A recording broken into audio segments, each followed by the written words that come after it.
Effective immediately. HR downstairs. 5 words. That's all Skylar Pierce said before she dropped the termination notice on my desk and walked out. No handshake, no explanation. Just a piece of paper that would detonate a $420 million acquisition in exactly 96 hours. She had no idea what she'd just done. I'm Ross Caldwell. I'm 52 years old, and I just got fired from Iron Ridge Defense Systems, the company I'd given 26 years of my life to. I looked down at the notice. Expensive cream paper, the kind they use when they want to make something look official. My name at the top, date and time stamped across the middle. I checked my watch. It was exactly 12 o'clock noon on a Monday.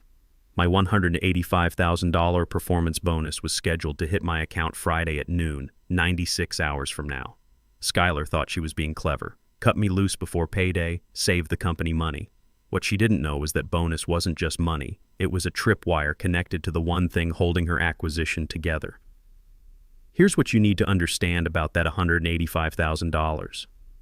It was tied to a clause written 12 years ago by the company founder, Colonel James Bulldog Murphy. Bulldog was a retired Marine, the kind of man who believed your word meant something and loyalty went both ways.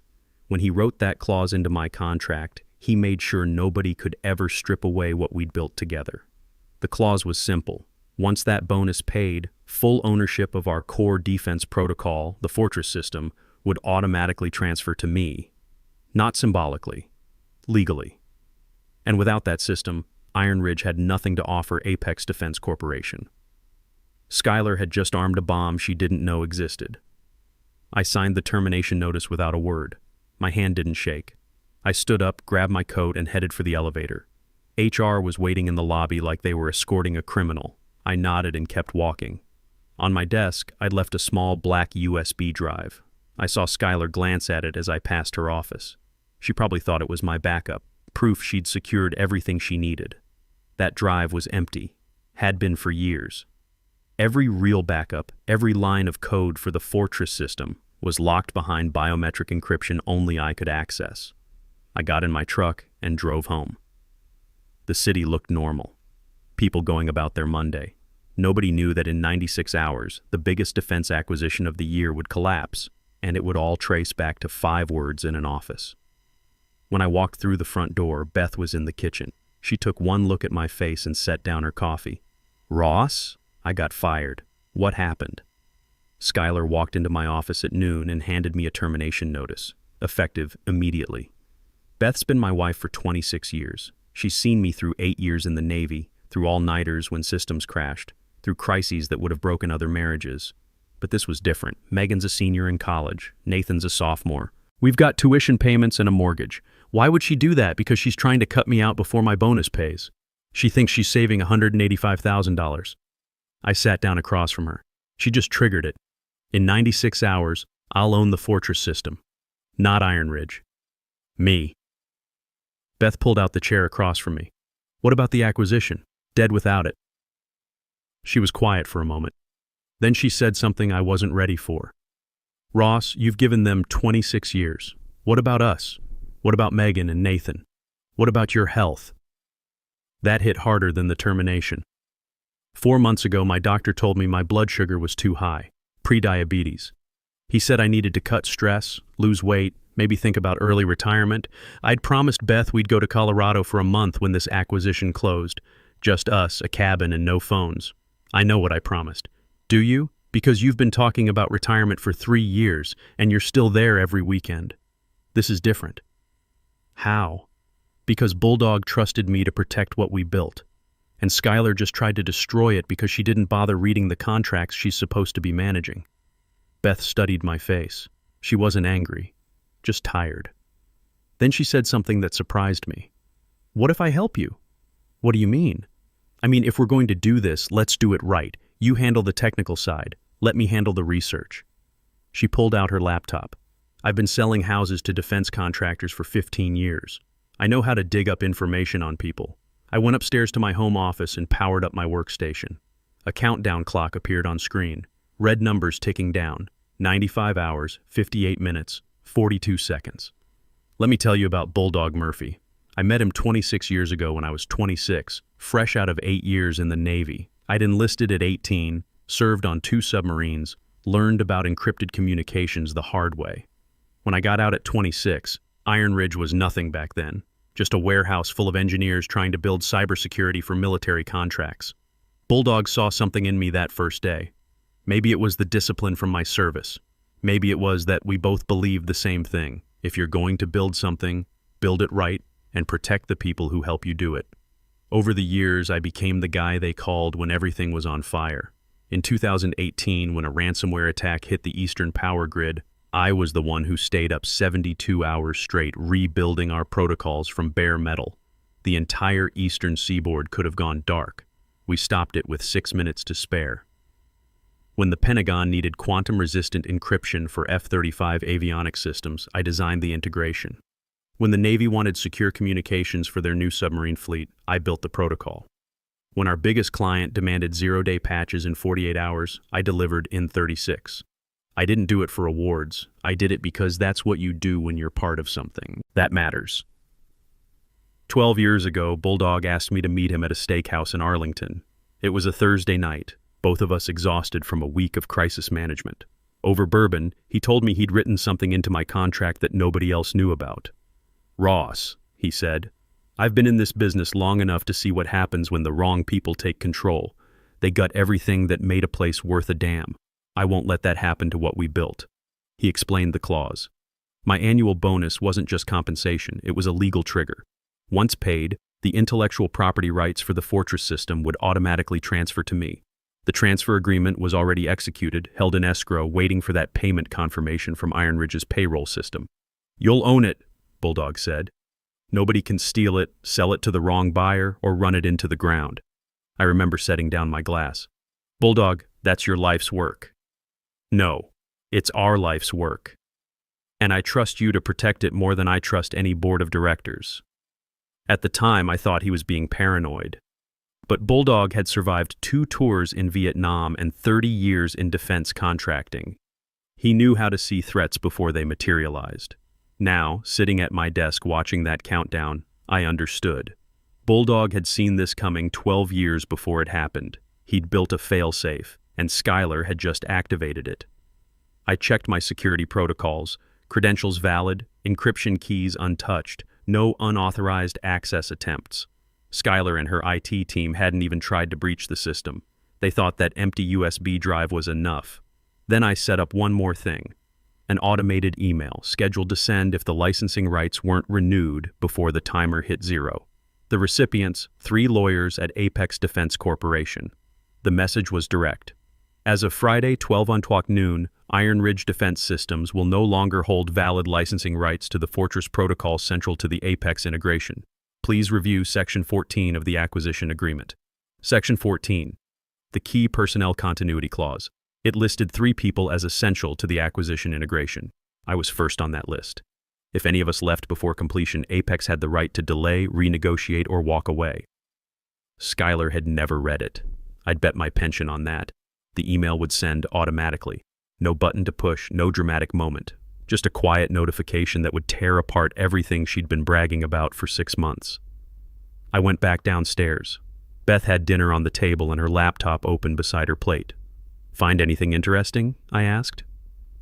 Skylar Pierce, MBA from Wharton, joined Iron Ridge 18 months ago. Beth scrolled through her notes. Before that, she was at a consulting firm. 0 hands-on defense experience. Her biggest accomplishment was a cost-cutting initiative that saved her last company $2 million by outsourcing IT to India. That explains a lot. Here's the interesting part. She's been telling the board she personally negotiated the Apex deal. But according to the industry publications I found, Apex approached Iron Ridge 8 months ago. She just inherited the talks. After dinner, I sat on the porch with my scotch and watched the sun set. The pressure in my chest was back, that familiar tightness I'd been ignoring for months. My phone rang twice. Unknown numbers. I let them go to voicemail.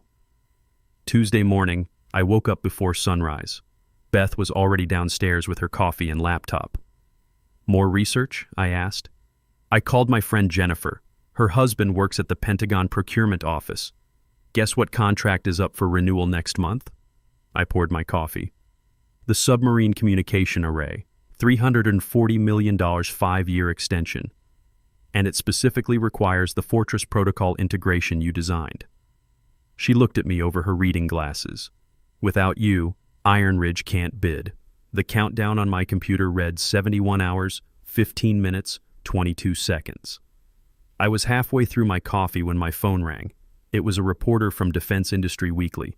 The email came through first, polite but direct. She'd heard rumors about personnel changes at Iron Ridge related to the Apex acquisition. Did I have any comment? I wrote back one line. Ask them about Section 14. That's all it took. Section 14 was buried in the acquisition agreement, the key personnel continuity clause. 3 names listed as essential. Mine was first.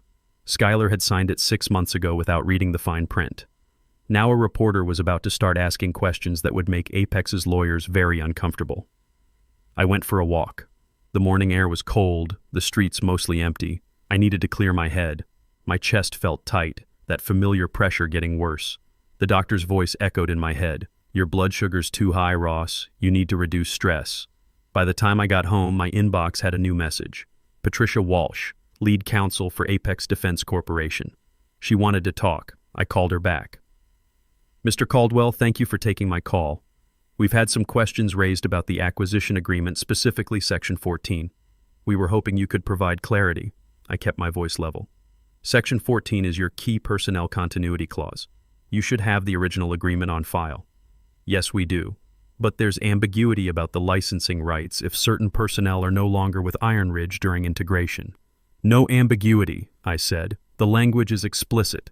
Without my role, the licensing rights for the Fortress system don't remain with Iron Ridge. Silence on the other end.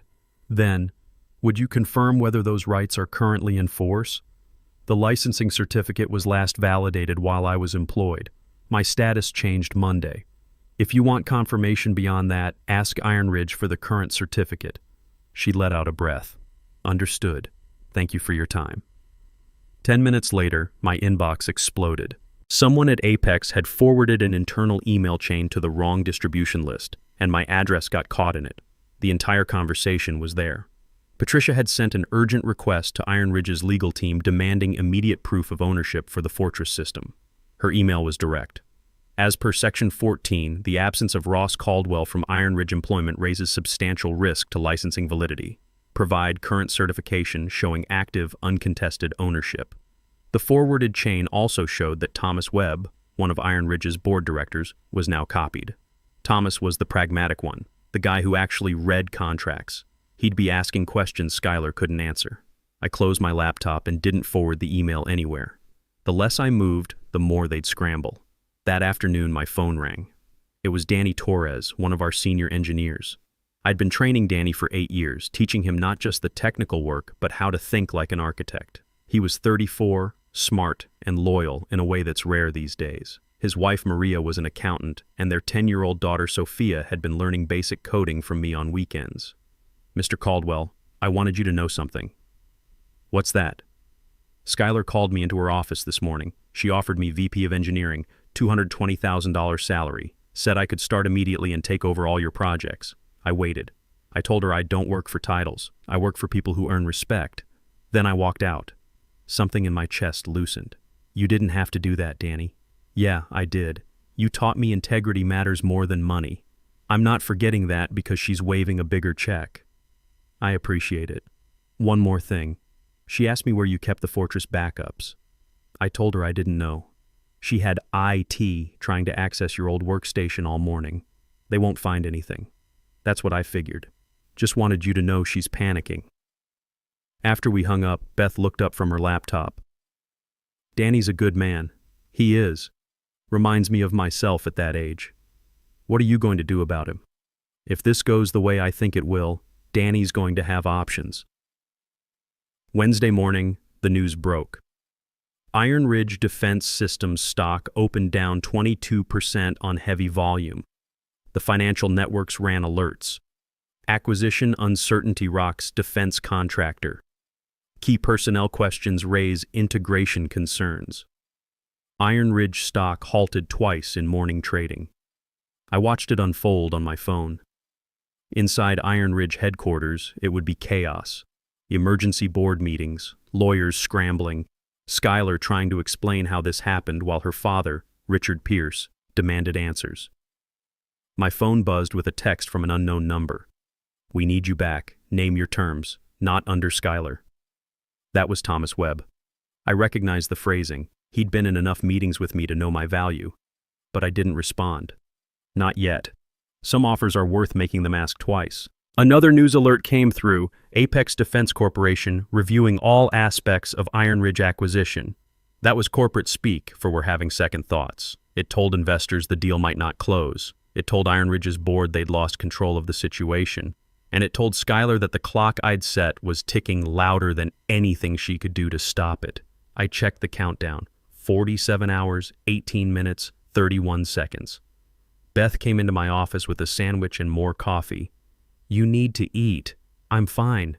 "Ross, you look exhausted." "And you keep rubbing your chest." She wasn't wrong. The tightness was constant now, a dull pressure that got worse when I thought about the next 2 days. "Just stress." "I'm fine. This isn't just about the acquisition, is it?" She set the plate down. "You're carrying something. You have been for years. It's not just about protecting Bulldog's legacy. It's about proving you were right to give them 26 years. She wasn't wrong. Part of me needed Skylar to understand what she'd thrown away. Not for revenge, for validation. To know that all those nights, all those weekends, all those times I chose work over family dinners actually meant something.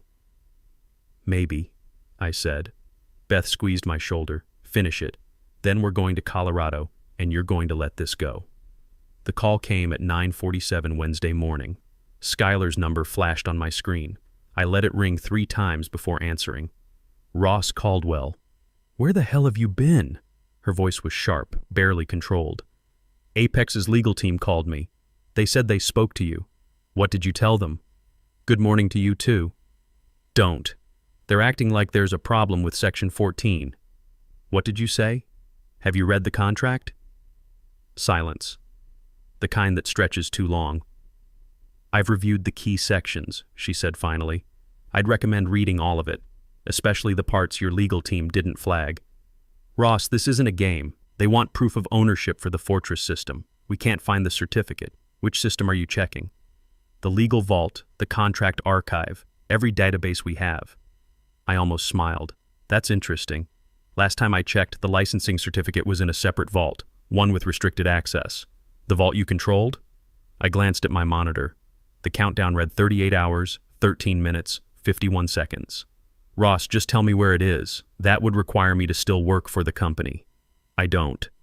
I heard her moving, shoes clicking fast against hard floors. "If we can't produce that certificate, the acquisition—" She stopped herself. "If you can't produce it," I said quietly, "Apex will invoke the delay clause. 9 months minimum, maybe longer. And during that time, they'll decide whether this deal is worth salvaging." "Damn it, Ross!" the shout cracked. "This is my reputation on the line." "Yes, it is." Neither of us spoke.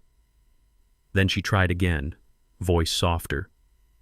"Look, if we work something out, if I talk to the board about reinstating you, I'm not coming back, Skylar, but read your contract, all of it." I ended the call. Beth looked up from her laptop. "That was her?" "Yeah." "How'd it go?" "About like you'd expect." "Good. I just got off the phone with my Pentagon contact again. The submarine contract I mentioned? They're accelerating the timeline. Bids are due next week, not next month." I stared at her. "Next week?" "Apparently there's been some security concerns that require immediate attention. Without the Fortress Protocol certification, Iron Ridge can't even submit a proposal."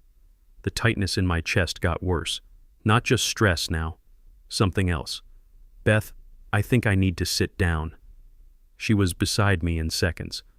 "What's wrong? Just give me a minute." But even as I said it, I knew this was more than stress. This was 26 years of carrying other people's weight finally catching up to me. And I still had 38 hours to go. That evening, the news got worse for Iron Ridge. Stock closed down another 16%. Total decline, 35.52% over 2 days, wiping out $1.2 billion in market value. The financial networks were calling it catastrophic due diligence failure. One analyst used the phrase executive negligence at the highest level. I found a live stream from outside Iron Ridge headquarters. Skylar was leaving the building, surrounded by security, reporters shouting questions. Her face was pale, jaw tight, eyes straight ahead.